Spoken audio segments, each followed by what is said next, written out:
Last अटेम्प्टला ना 518 mark होते. Around माझे शनी 1.8 लॅक रँक होता 2024चा.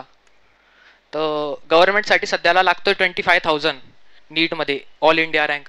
आणि मागच्या वर्षी डायरेक्ट 1.58 लॅक वरती येऊन पडलो होतो आणि पेपर एकदम सोपा होता. कट ऑफ गेला 652 आणि मला पडले 518. कारण त्याचं दुसरं काही नाही, फक्त कारण एक होता, आळस.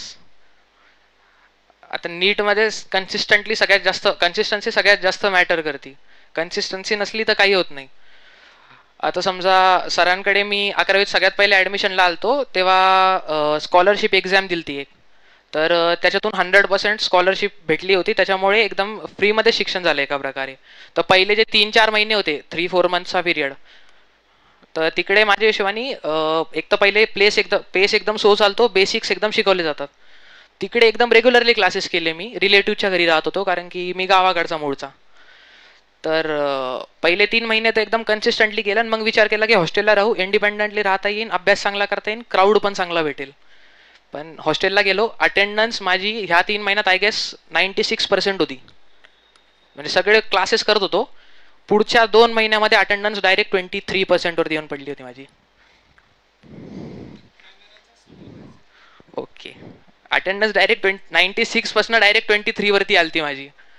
कारण दुसरं काही नव्हतं. आता विचार पण असा करत असेल, हॉस्टेलला होता, काय करत होता, बाहेर फिरायला जात होता, काही नाही. 24 तास असायचे, 16 तास मी झोपलेलो दिसायचो, 7 तास मी मोबाईल बघायचो, 1 तास मी जेवायसाठी बाहेर जायचो. आणि नंतर सर तुम्ही बोलवलं पण होतं पॅरेंट्सला, वाटतं की क्लास अटेंड करत नाही. मी होतो, आमचा पूर्ण फ्रेंड ग्रुप होता. फ्रेंड ग्रुपमध्ये तर आता पुष्कर, सुशांत असे पोरं होते, ते रेग्युलर क्लास करायचे. पण ते काय करायचे, डायरेक्ट आम्ही अगोदर हा थर्ड बेंच दिसतोय ना इकडे, फर्स्ट पासून तर दिसायचं नाही जास्त, थर्ड बेंच पर्यंत बसायचो, झोप यायची नाही, तिकडे बसायचो सगळे. पण दमान दमान काय झालं, 4 लोक अटेंड नाही होते करत आणि बाकीचे 3 उरलेले एकदम लास्ट बेंचला बघून मोबाईल बघायचे. कोणाचंच नाही झालं 24ला. तर सरांनी काय केलं, तर सगळ्यांच्या पॅरेंट्सला बोलवलं एकदा. 11वी म्हणजे 12वी एकदम समजा चालू झाली आमची नेमकी, आणि 1 तास सरांनी पॅरेंट्सला सांगितलं की तुम्ही लक्ष द्या मुलांवरती, हे द्या ते द्या. कारण काय होतं सरांना माहिती, आता ते शेअर नाही करत मी, पण सगळ्यांना खूप बोलणे बसले होते तेव्हा. आणि सर म्हणले होते की सगळ्यांची कॅपॅबिलिटी आहे 650 आणायची 2024च्या मनाने. पण आम्ही तेव्हा पण नाही सुधारलो. त्याच्यानंतर क्लास नाही केले, काही नाही केले, ना फिजिक्स ना केमिस्ट्री. आणि आता तर AIB PCMB ना, अगोदर सरांकडे फक्त बायोलॉजी होतं इंडिव्हिज्युअल. तर असं पण नाही की एका जागी बसायचं आहे की 6 तास हे केलं. तर मी काय करायचो, अगोदर आमचा केमिस्ट्रीचा क्लास असायचा सगळ्यात पहिले, मग फिजिक्सचा यायचा आणि मग बायोचा असायचा. मी जायचो केमिस्ट्रीकडं, कार्ड स्वाईप करायचो, परत येऊन जायचो. फिजिक्सकडं तर मित्रांकडेच कार्ड दिलं होतं आणि बायोलॉजी तर कार्ड पण स्वाईप करायचो नेहमी. तर ओव्हरऑल पूर्ण 12वीचं वर्ष ना, मी सांगतो, मी म्हणजे आता बायोलॉजीचे मी लेक्चर केलेच नाही एका प्रकारे. केलते कोणते कोणते सांगतो मी. आता जे फर्स्ट युनिट आहे तुमचं बायोलॉजिकल क्लासिफिकेशन झालं ना सर? प्लांट किंगडम चालू आहे का? सेल चालू आहे समजा. हां, तर तेव्हा हे ना सर झुलॉजी शिकवत होते आणि RRD सर होते आम्हाला एक. तर ते बॉटनी शिकवत होते. पण सरांकडे झुलॉजी खूप चांगलं शिकवायचं तेव्हा. तर बायोलॉजिकल क्लासिफिकेशन, ॲनिमल किंगडम, म्हणजे एक पहिला युनिट पूर्ण आणि सेलचा युनिट, तेवढे 2 शिकलो मी. आणि बस बाकीचं काही केलेच नाही 11वीला. 11वीला मी डायरेक्ट क्लास कधी रिजॉईन केले, जेव्हा सरांनी ह्युमन फिजिओ चालू केलं. ह्युमन फिजिओमध्ये थोडा इंटरेस्ट होता, मग म्हटलं ह्युमन फिजिओचे क्लासेस करून घ्या, कमीत कमी पप्पाला अटेंडन्स तरी दाखवते की क्लासला गेलतो, बाकीचे क्लासचे मशीन करावे. तर म्हणजे बायोलॉजीमध्ये फक्त एवढं लक्षात घेऊन चला की 2024च्या वेळेस मी क्लासमध्ये फक्त युनिट 1 आपलं काय म्हणते biological classification, animal kingdom, human physio, एवढे 3 युनिट करून गेलतो बस. सेलचं पण थोडंफार करून गेलतो, कारण की सेलचं तर समजा पण चालूच आहे, 6वीपासून चालूच असते.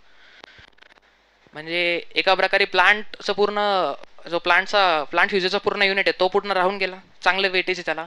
त्याच्यानंतर मॉर्फोलॉजीवाला जो युनिट आहे पूर्ण स्ट्रक्चरलवाला, तो पण राहून गेला. 12वीत आले, 12वीत पण तेच लेक्चर्स नाही केले. जेनेटिक्समध्ये थोडा इंटरेस्ट होता, सरांचे तेवढे लेक्चर्स करून घेतले होते मी जेनेटिक्सचे. बस 12वीत एवढंच. इकोलॉजी ब्लँक, रिप्रोडक्शनवाला युनिट ब्लँक, बायोटेक्नॉलॉजी पण पूर्ण ब्लँक, फक्त जेनेटिक्स केलं. आणि हे घेऊन मी गेलतो नीट द्यायला. आता ते नीटमध्ये पण इतका काय आला त्याचं कारण खूप स्पष्ट आहे. 12वीत मी इकडे होतो, पप्पानी काय केलं, नोव्हेंबरमध्ये पप्पाला कॉल आलता केमिस्ट्रीच्या क्लासेसमधून आमच्या. ओके, केमिस्ट्रीच्या क्लासेसमधनं पप्पाला कॉल आलता सगळ्यात पहिले तेव्हा. तर मी तेव्हा पप्पाला म्हणायचो, नाही पप्पा मी गेलतो, मशीनमध्ये स्वाईप झाला असेल, मशीन खराब झाली असेल, चुकीने स्वाईप नसेल झालं. तर तेव्हा सरांनी डायरेक्ट फोन केला आणि पप्पा इकडे संभाजीनगरलाच होते. मला वाटले आता घरी असतील, काय बोलतील पप्पा.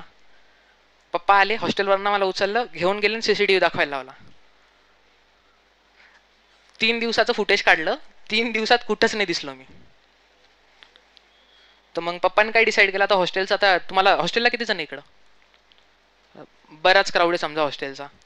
तर आता आमच्या हॉस्टेलला ना, आता समजा हे असायचं 1 वर्षाचं हे असायचं, ॲग्रीमेंट करायला लागायचं. करायचं असेल तर तुम्ही 6 महिने पुढे एक्सटेंड करू शकता. तर माझं ॲग्रीमेंट डिसेंबरमध्ये संपत होतं. पप्पा म्हणले बॅग भर गावाला चल. असं पण तेव्हा डिसेंबरच्या आसपास आमचा सिलेबस संपला होता आणि टेस्ट सिरीज चालू झालं. मी सरांना बोललो पण होतो आणि सर म्हणले होते तू इथं थांब, रेग्युलर कर. पण मी सरांना तेव्हाच म्हणलो माझ्याकडनं नाही होणार इकडं राहून. तर घरी गेलो, घरी 4 महिने उरले होते. 4 महिन्यात बुक्स, मॉड्यूल्स जे जे भेटल ते प्रश्न केले, कसा मसा इथंपर्यंत स्कोअर मॅनेज केला. आणि हा स्कोअर मॅनेज करताना पण मनात तेच होतं की फक्त इतका स्कोअर यावं की रिपीट तरी करता यावं. पण इथं आहे ना, रँक माझी ही येऊन गेली. मला वाटलं तर एक्सपेक्टेड होतं 90,000च्या आसपास तरी रँक आणावं लागेल. 1.8 लाख रँक. पॅरेंट्स पण म्हणजे डाऊट घ्यायला लागले की रिपीट करून द्यायचं का नाही. आता असं पण नाही की मेहनत केली नाही झालं म्हणून रिपीट करून देतात. पॅरेंट्सचा भरोसा सोडला होता पूर्ण. तेव्हा सरांकडे पण आलो मी. पण मग पॅरेंट्स कसेच कन्व्हिन्स झाले नाही. पॅरेंट्स फक्त एक बोलणं होतं, तू क्लासेस करणार नाही, तू घरी राहूनच कर. मग मी दुसरा काय डिसिजन घेतला, मी सरांना फोन करायचो 4-5 वेळेस, सर हा डाऊट आलाय, सर तो डाऊट आलाय. हे जे आता एवढे लेक्चर्स केले ना मी, याच्यातलं एक पण लेक्चर परत केलं नाही मी रिपीट इयरमध्ये ना. आणि याच्यातले मी सांगतो, जेनेटिक्सचा पेडिग्रीवाला क्वेश्चन होता नीट 2025चा, कॉन्ट्रोवर्शियल एक आहे. तुम्हाला माझी शनी 11वीची बॅच ना, पुढच्या वर्षी शिकवलं जाईल समजा. तो याच्यातून आय गेस किती 10 प्रश्न होते सर, 10 प्रश्न होते, एक पण नाही चुकला. लेक्चर नवे केले नाही, सरांचेच लेक्चर होते बस. मला आता फक्त ते रिग्रेट काय होतं की सरांचे सगळे लेक्चर मी कन्सिस्टंटली केले असतं तर मागच्या वर्षी पण झालं असतं. आता आमचीच बॅचमेट समृद्धी राठोड KEMला 360 आउट ऑफ 360 मागच्या वर्षीच्या पेपरला. त्यांचं फक्त फरक काय होता, त्यांनी सगळे क्लास कन्सिस्टंटली केले, आमची कन्सिस्टन्सी इकडे हुकली. तो एका प्रकारे फक्त एवढं सांगायचं होतं की 11वी + 12वी काहीच नाही झालं माझं. आता इकडं डायरेक्ट समजा 570 मार्क्स आहे मला, रँक अराउंड 5000. ते इकडून इकडं लीप आली पूर्ण. जास्त काही नाही करावं लागलं. फक्त ना ह्या वर्षी फक्त एक गोष्ट केली ती मी, जी मागच्या वर्षी नव्हती, कन्सिस्टंटली अभ्यास केला. तरी समजा ना, आता हे बघा एवढं झालं तर रिपीट वर्ष होतं आणि मला सगळं स्टार्टिंगपासूनच करणं होतं. आता घरी राहणे, पप्पा मला जाऊन दिलं नाही. पप्पानी संभाजीनगरला म्हणले तू घरीच राह, गावालाच राह, तुझा काही भरोसा नाही आम्हाला. तर सरांकडे आलो, सर मला एखाद्या वेळेस टेस्ट पेपरचे PDF का काहीतरी सेंड करायचे, ते सॉल्व्ह करत बसायचो. घरी बुक्स होते, बुक्स सॉल्व्ह करत बसायचो.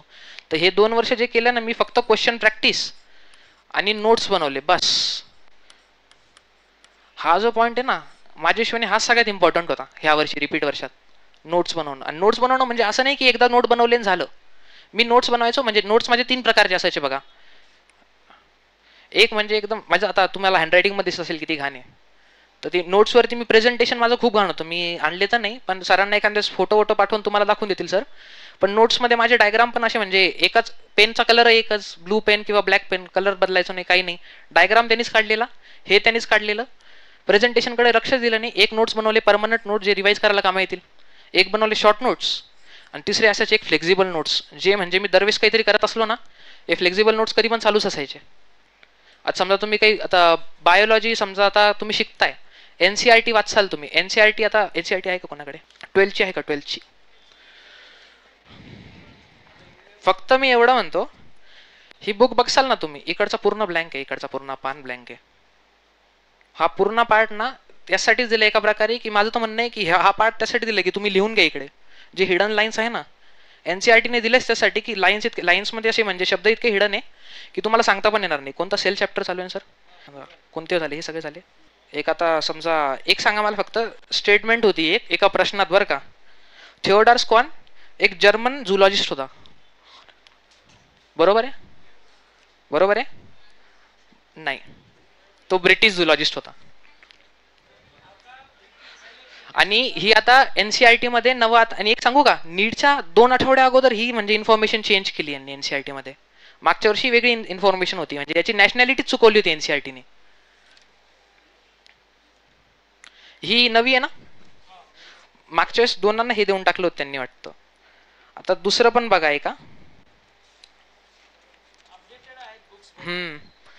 अपडेट पण एनसीआरटी होत राहतं, त्याच्या अपडेटेड वाल्याकडनंच लक्ष द्या, कारण की नीटचा सिलेबस त्याच्यातनंच येणार आहे. हे झाले ना सर, हे एक मिनटं बॅक्टेरिया सेलचं ना. हां, bacterial flagella are made of flagellin protein, बरोबर आहे का चुकीचं आहे. बॅक्टेरियल फ्लॅजेला आणि युकॅरियोटिक फ्लॅजेला स्ट्रक्चरली सिमिलर आहे, फंक्शनली डिफरंट आहे. फंक्शनली सिमिलर आहे, स्ट्रक्चरली डिफरंट आहे, दोघं डिफरंट आहे. तेच एनसीआरटी डायरेक्ट नाही दिलंय. पण आता इकडे बघा बरं का, तुम्हाला आता समजा इकडे फिलामेंट हुक आणि बेझल बॉडी बॅक्टेरियाच्या फ्लॅजेलामध्ये, नीट माझ्याशिवाय नीटमध्येच एक, नीटमध्ये नाही टेस्टमध्येच कोणतरी एक प्रश्न होता, हुक आहे ना ती युकॅरियोटिक मध्ये नाहीये, बेसल बॉडी आहे आणि फक्त फिलामेंट आहे युकॅरियोटिक फ्लॅजेलामध्ये, हुक नाहीये. नीटमध्ये काय असे म्हणजे नीटमध्ये का टेस्टमध्ये मला लक्षात नाही मला एक्झॅक्ट, पण असे काहीतरी 4-5 स्टेटमेंट दिले. स्टेटमेंटमध्ये बॅक्टेरियल फ्लॅजेला 2-3 असे हे दिले पुढे शब्द, मग खाली हे तिन्ही स्ट्रक्चर दिले. ट्रू ऑर फॉल्स ओळखायचं होतं, पोरांनी हे बेसल बॉडी बघितलं, रॉंग करून टाकलं.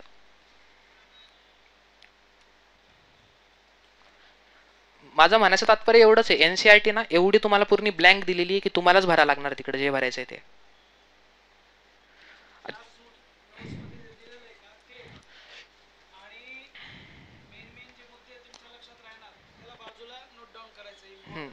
आणि ते आता समजा ह्या वर्षीचा पेपर बघितला असेल, बायोलॉजी पण लेंदी होता, सगळं होता, पण एक नोटीस केलं असेल A to Z पेपर एनसीआरटीतनंच काढलाय. फिक्सचा प्रश्न होता थोडा कॉन्ट्रोवर्शियल, पण तो पण एका प्रकारे आता ते एक प्रश्नाच्या मागे तुम्ही कशाला 179 प्रश्न म्हणजे 89 प्रश्न खराब करून घेताय तुमचे. तर बायोलॉजीसाठी एनसीआरटी ब्लाइंडली फॉलो करा. मी तर म्हणतो एनसीआरटीचे मी माझ्या हिशोबाने 8 रिव्हिजन लावले होते ऑलमोस्ट, एक चॅप्टर 8-8 वेळेस वाटलेला आहे मी रिपीट इयरला. आणि वाचताना ना काय करायचो, मी एक स्टेटमेंट वाचायचो, रबबुक घ्यायचो, रबबुकमध्ये एक प्रश्न बनवून बघायचो की काय काय बनवू शकतं त्याच्यातनं. आता सरांनी तर अगोदर सांगितलं होतं आम्हाला निमोनिक्स द्यायचे सर, किंवा एकदम टेल एंड क्वेश्चन सांगायचे, एकदम लास्टचा हे बदलू शकतात हे सर, क्वेश्चन पण विचारायचे क्लासमध्ये. तर मी तर म्हणतोय की डाऊट सॉल्विंग आणि एनसीआरटी रिडिंग याच्यावर सगळ्यात पहिलं फोकस तुमचं पाहिजे कधी पण. आणि ह्या वर्षी पण काय झालं, पोरांना फिजिक्स, केमिस्ट्री आणि बायोलॉजी 3 सब्जेक्ट आहे. पोरांनी बायो अटेम्प्ट केलं, केमिस्ट्री अटेम्प्ट केलं आणि फिजिक्स अटेम्प्ट केलं, असं ऑर्डरमध्ये मॅक्झिमम पोरांनी. आता काय सवय काय होती, पहिल्याच्यात काय करायचं, बायोचे क्वेश्चन सॉल्व्ह करायचे सगळे, जे नाही झाले त्याला असं वेगळं मार्क करून ठेवायचं की याला परत एकदा रिव्हिजिट करू. केमिस्ट्रीकडे आलो, केमिस्ट्रीचा सेक्शन ना ट्रिकी होता थोडा, म्हणजे हार्ड पण नाही म्हणता ना, ट्रिकी होता, त्याच्यात पण बराचसा एक वेळ इन्व्हेस्ट झाला. पोरांचा वेळ सगळा इकडे चालला गेला. ठीक आहे, आता फिजिक्सचे समजा 10 प्रश्न आहे, त्यासाठी पोरांनी 30-30 मिनिटं घेतले आणि ते 10 मधले पण 2-2, 3-3 चुकवले. कारण काय होता की पोरांना सवय लागली होती 650चा कट ऑफ आहे, 650च्या वरती नाही आणलं तर चाललाय आपला खेळ पूर्ण. तर ते चेस कराय मागं प्रत्येक प्रश्न आन्सर करायचा आहे, ही म्हणजे मनस्थिती झाली होती मुलांची. आता 2024चा जो पेपर आहे ना, तिकडं असं नव्हतं जमत की म्हणजे 180 म्हणजे 200 प्रश्न होते अगोदर, तर 180चे 180 क्वेश्चन अटेम्प्ट करावंच लागेल जर का तुम्हाला म्हणजे सिलेक्शन चांगलं पाहिजे. ह्या वर्षी पोरांना डायरेक्ट म्हणजे पेपरची डिफिकल्टी चेंज झाली. पोरांना फक्त मग हेच लक्षात आलं नाही की आपल्याला प्रश्न सोडावे पण लागतात काही काही. आता म्हणजे समजा हे 10चे 10 प्रश्न आहे, याच्यात जर का 30 मिनिटं इन्व्हेस्ट करूस तर बायोलॉजीत समजा त्याचे 20 प्रश्न राहिले होते, तिकडे त्यांनी अटेम्प्ट केले असते. इकडे कदाचित माझ्या हिशोबाने 8 बरोबर आले, 2 चुकीचे आले, 8 बरोबर आले, 2 चुकीचे आले, टोटल किती झाले बघा, 8 4 32, 32 2 गेले, 30 आले. इकडं त्यावेळी 20 मधून 18 तरीच बरोबर आले असते ना, आणि 18 बरोबर आले, 18 4 किती, 30, 76 -2 किती होत आहे, 74 होत आहेत बघा. आणि रँकमध्ये ह्यावेळेस इन्फ्लेशन तुम्हाला पण माहिती आहे, एक मार्कावरून 2-2 हजाराचा रँकचा इन्फ्लेशन जातोय.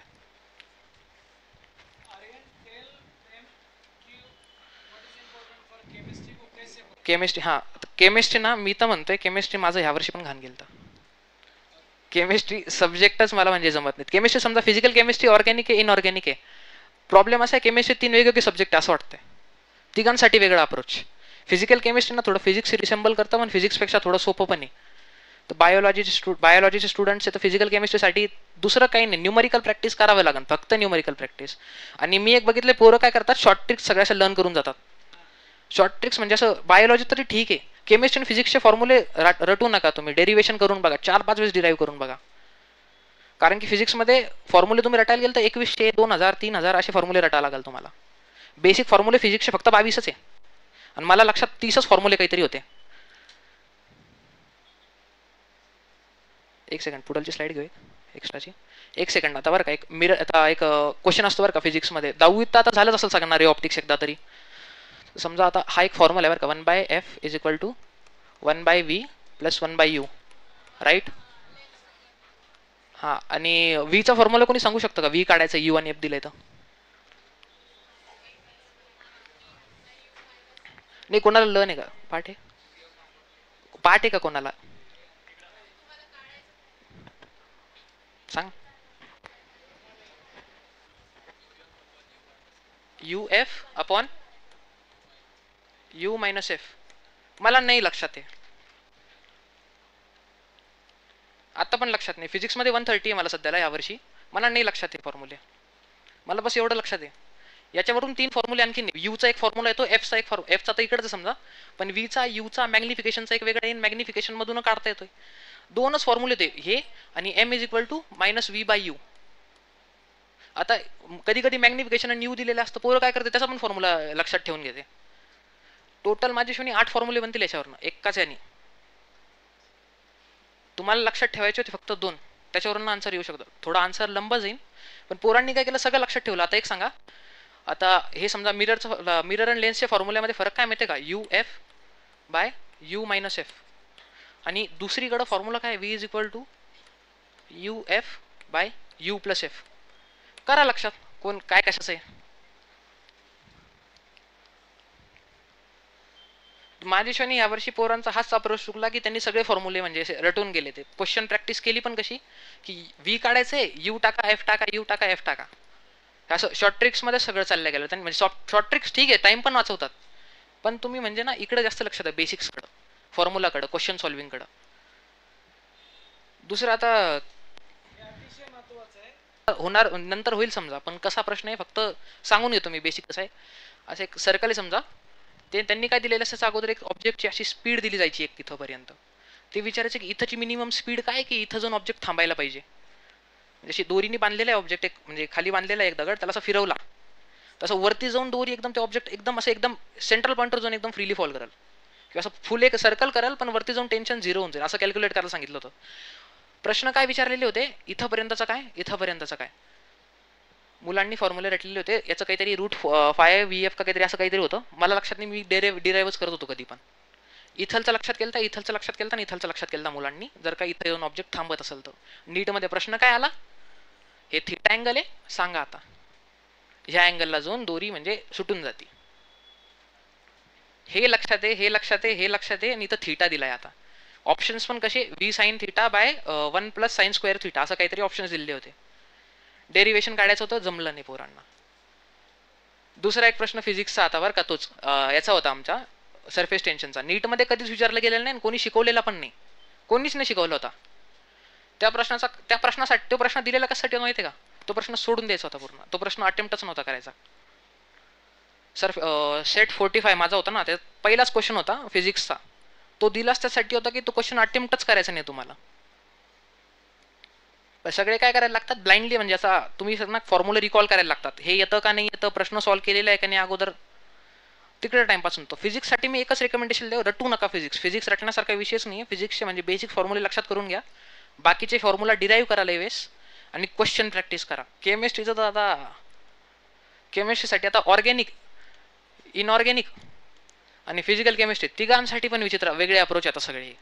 ऑर्गॅनिकमध्ये ना कसं आहे माहिती आहे का, ऑर्गॅनिकमध्ये जीओसी IUPAC हे चॅप्टर थोडे बरे पण वाटतात नंतर नंतर, असं वाटतं की वोर्थिट सगळं त्याच्यातूनच सगळं होऊन जाईल, पण नंतर नंतर हे ऑर्गॅनिक आणि इनऑर्गॅनिक थोडंसं सिमिलर वाटायला लागतं, कारण की रिएजंट पाठ करा, हे पाठ करा.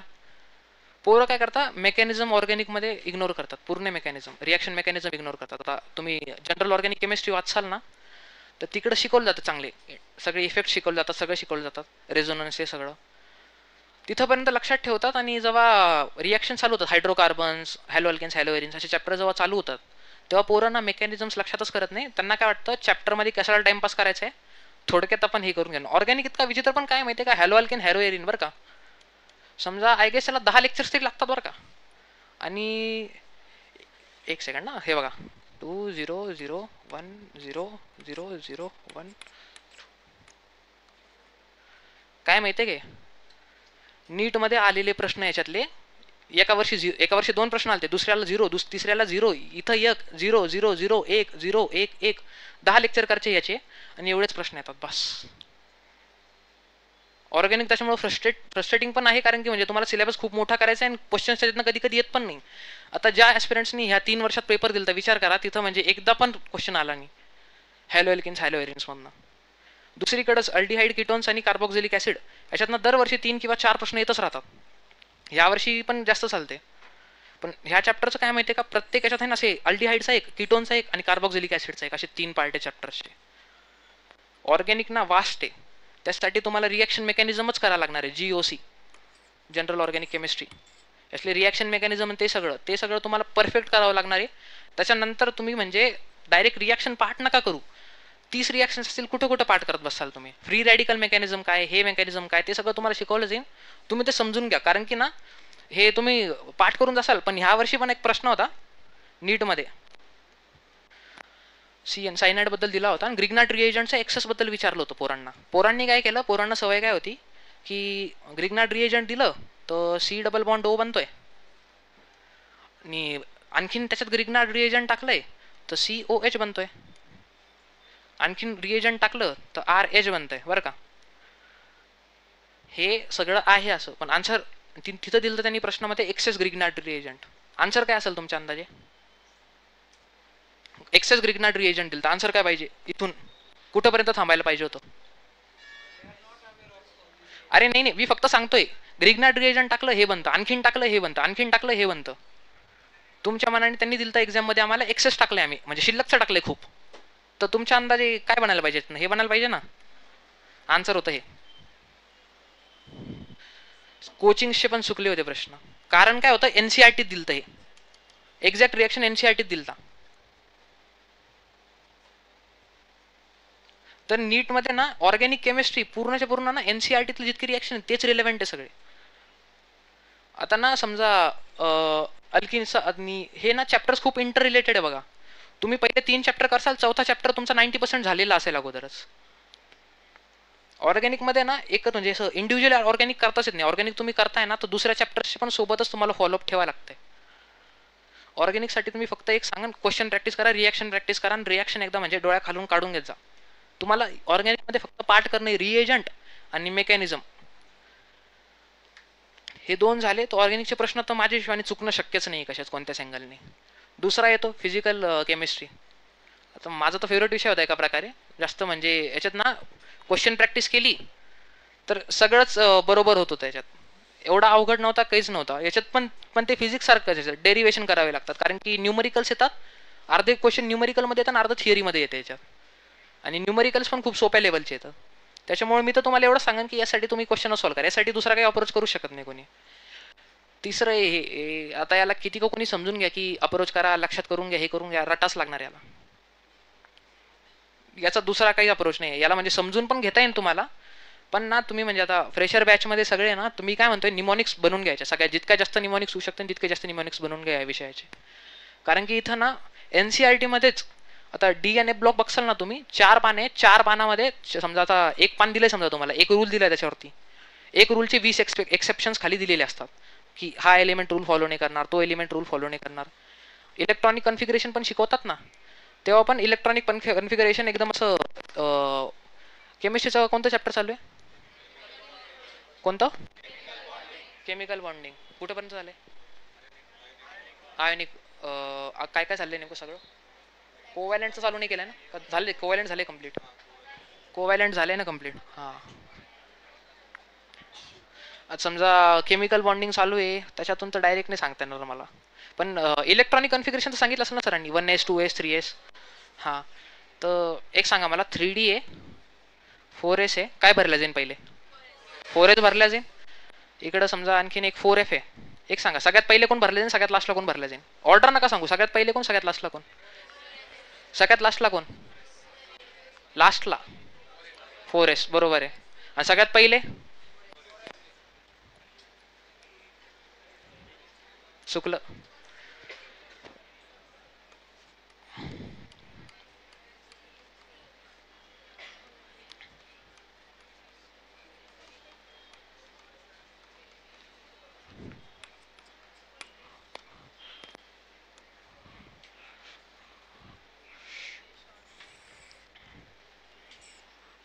हे बघा सगळ्यात 3D ना सगळ्यात पहिले भरलं जाईल. सॉरी 4S पहिले भरलं जाईल, मग 3D भरलं जाईल आणि मग 4F भरलं जाईल. अरे हा यार बरोबर आलं बघा. ही सिक्वेन्स आहे, ही सिक्वेन्स आहे. लेंथ नॉइड्स मध्ये बघसाल ना, याच्यात 3 एलिमेंट आहे फक्त एका याच्यात पिरियड मध्ये की जे हा रूल फॉलो करत नाही.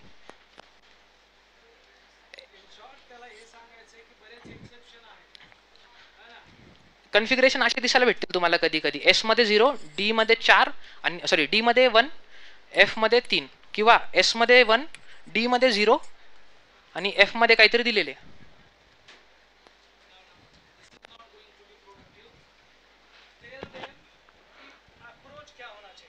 ते सांगतोय.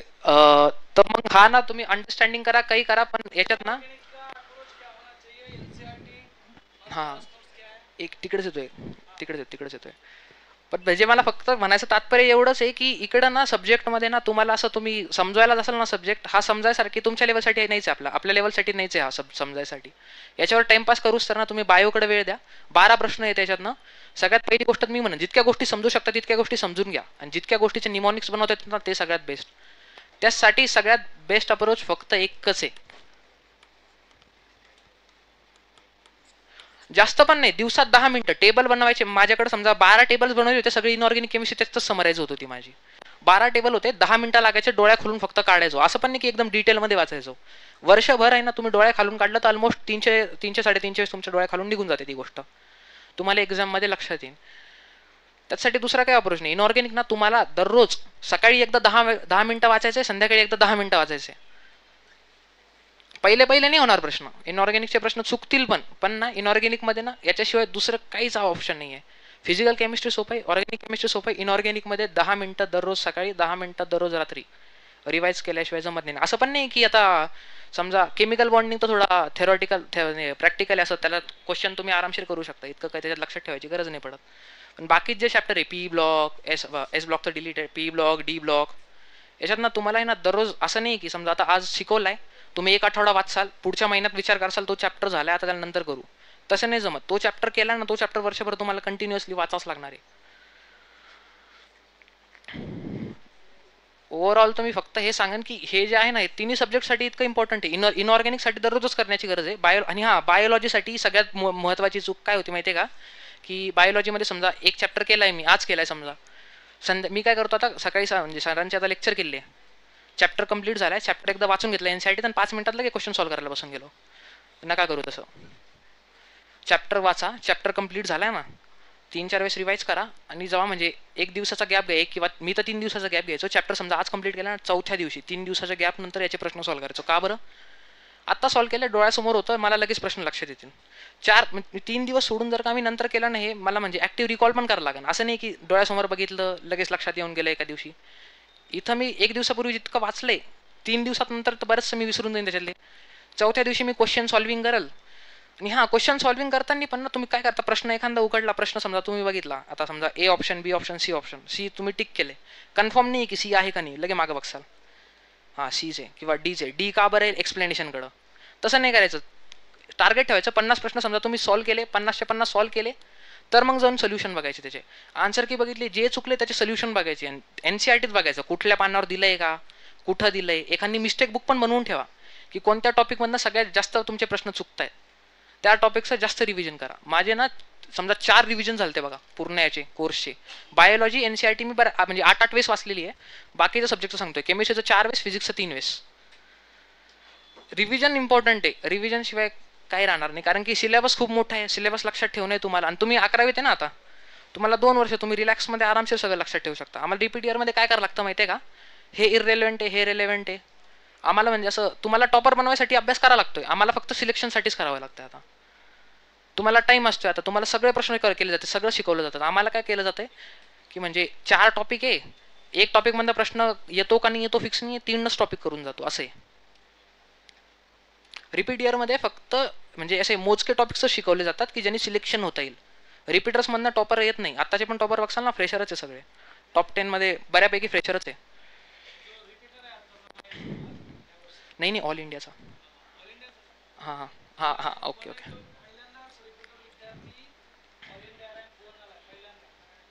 नाही फ्रेशर आहे सर.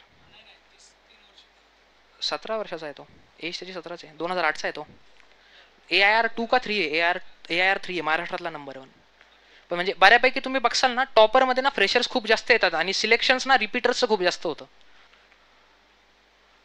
कारण फक्त एकच, टॉपर्स सगळं शिकून जातात, रिपीटर्स फक्त रिलेव्हंट शिकून जातात.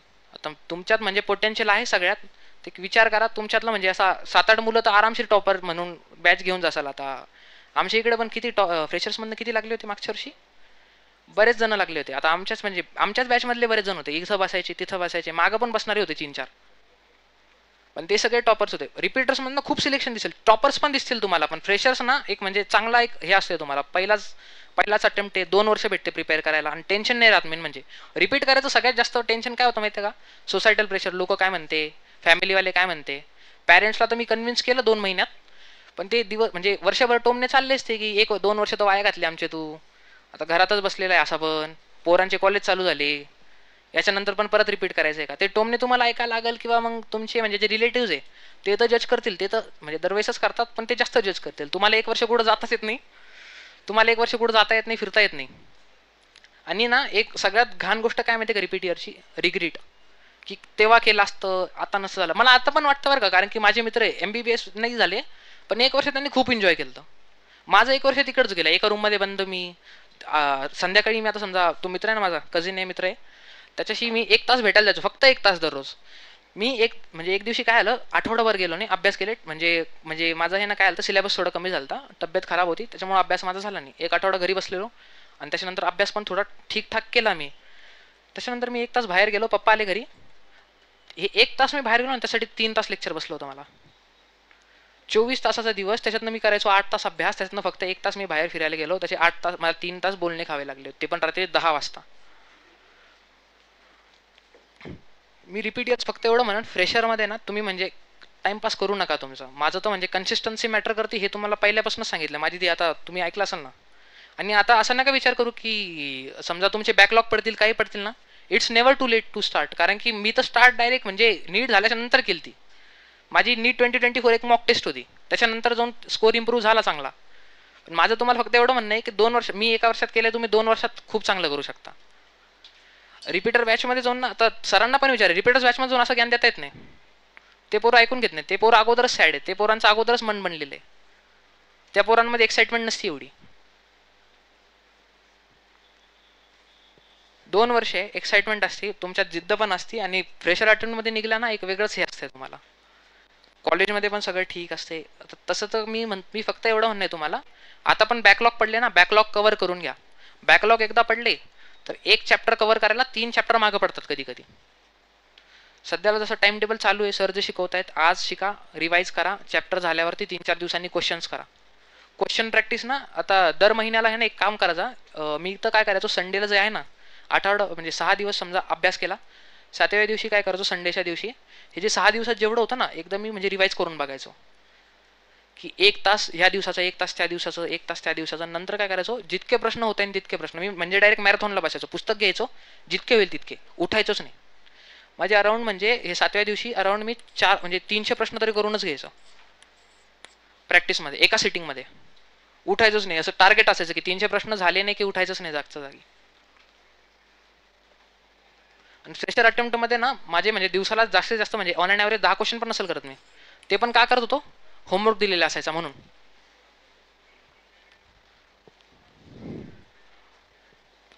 तेच आहे. आता 1 वर्ष खूप मला हे काय 1 वर्ष खूप मेहनत घ्यावी लागली. फ्रेशरमध्ये ना एकदम रिलॅक्समध्ये सगळं झालं असतं. माझं तुम्हाला फक्त एवढं एकच म्हणणं आहे, फ्रेशरमध्ये पहिल्याच अटेम्प्टमध्ये नीट काढा. रिपीट करायसाठी ना तुम्हाला अभ्यास नाही, तुम्हाला मेंटल स्ट्रगल खूप जास्त करावं लागेल. पूर्ण जग पुढंच निघून जातं, तुम्हीच मागं राहून जाता, फक्त तुम्ही. आणि त्याच्यात पण आता समजा तुम्ही पण आता एखाद्याचं सिलेक्शन झालं, मित्राचं नाही झालं, ते एक वेगळं, ते तर वेगळंच वाईट वाटतं की त्याचं झालंय, तो लाईफ एन्जॉय करतोय, मी काय वेगळं गेलतं. त्यांनी पण लेक्चर केले, मी पण लेक्चर केले, पण तेच आहे, रिग्रेट ना खूप खातं माणसाला नंतर. पॉझिटिव्हिटी ठेवा, मेंटेन करा सगळं, फ्रेंड ग्रुप चांगला ठेवा, आणि फ्रेंड्सशी म्हणजे बोलणं ठीक आहे, पण स्वतःचा अभ्यास कधी कॉम्प्रोमाइज करू नका फ्रेंड्सवरती तुम्ही. आता आमचा किती 12 जणांचा ग्रुप होता, मी सध्याला फक्त 3च जणांना बोलतोय, त्याच्यातनं 9 जण गायब. सगळ्यांचे कॉलेज लागले, सगळे वेगळे गेले. हे 2 वर्ष ना असं वाटतं की यार फ्रेंड आहे, जिंदगीभरासाठी राहतील. नाही राहत, सगळ्यांचे वेगवेगळे कॉलेज लागतील, सगळे वेगवेगळे होऊन जासाल. कॉलेजमध्ये बनतील तुमचे 3-4 असते, पण बेस्ट फ्रेंड्स असतात. पण मला फक्त हे म्हणायचं आहे, ह्या 3 जणांना बोला तुम्ही, पण ह्या 12 जणांवरती टाइमपास नका करू. काय होतं, याच्यातलं एखादं सिलेक्शन घेऊन जाईन, तुम्ही इथंच बसाल.